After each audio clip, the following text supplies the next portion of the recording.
굿모닝 마켓입니다. 새해 들어 좀처럼 힘을 내지 못하고 있는 뉴욕 증시. 고용 보고서가 또다시 시장에 찬물을 끼얹었습니다. 너무 뜨거운 고용 시장에 이제는 금리 동결을 넘어서서 금리 인상론까지 부상하자 시장 투자 심리는 좀처럼 살아나지 못하고 있습니다. 마감 상황 보면 3대 지수 모두 일제히 급락했습니다. 다우 지수는 1.63% 떨어졌고요. S&P 500 지수와 나스닥 지수는 각각 1.54%, 1.63% 내렸습니다. 이로써 미국 대선 이후 이어졌던 트럼프 랠리가 사실상 거의 사라졌습니다.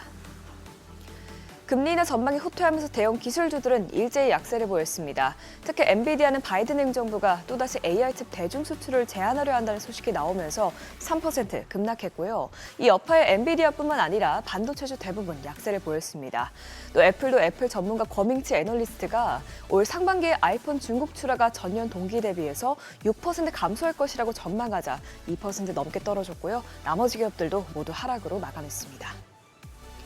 시총 6위부터도 보면 대체로 큰 폭으로 내렸는데요. 다만 메타는 미국 대법원이 틱톡을 금지하는 법안을 지지할 가능성이 높다는 소식에 1% 가까이 상승 마감했습니다.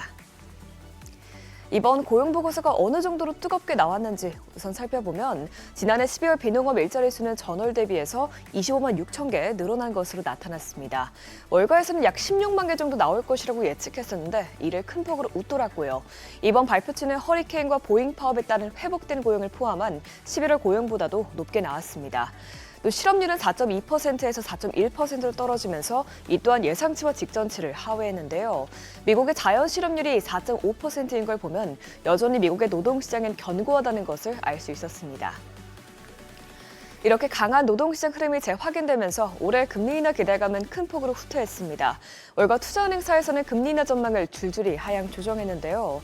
골드만삭스와 JP모건은 올해 3차례 인하 예상을 2차례로 줄였고요. 바클레이스는 2차례에서 1차례로, 또 RBC는 3월 인하 가능성을 없애고 올해 금리는 연말까지 동결될 것이라고 전망했습니다. 또 심지어 금리를 올려야 한다는 의견도 나왔었는데 뱅크 오브 아메리카는 연준이 금리를 장기간 동결한 뒤 결국 인상할 것이라고 보고 있다고 밝히면서 기존 2회 인하 계획을 모두 철회했습니다. 고용이 강한 만큼 물가 압박이라도 좀 줄었으면 하는 바람이 있지만 인플레이션 측면에서도 좋지 않은 데이터가 나왔습니다. 미시간대에서 발표한 1월 소비자 심리지수 예비치에 따르면 인플레이션 기대가 크게 오른 것으로 나왔습니다.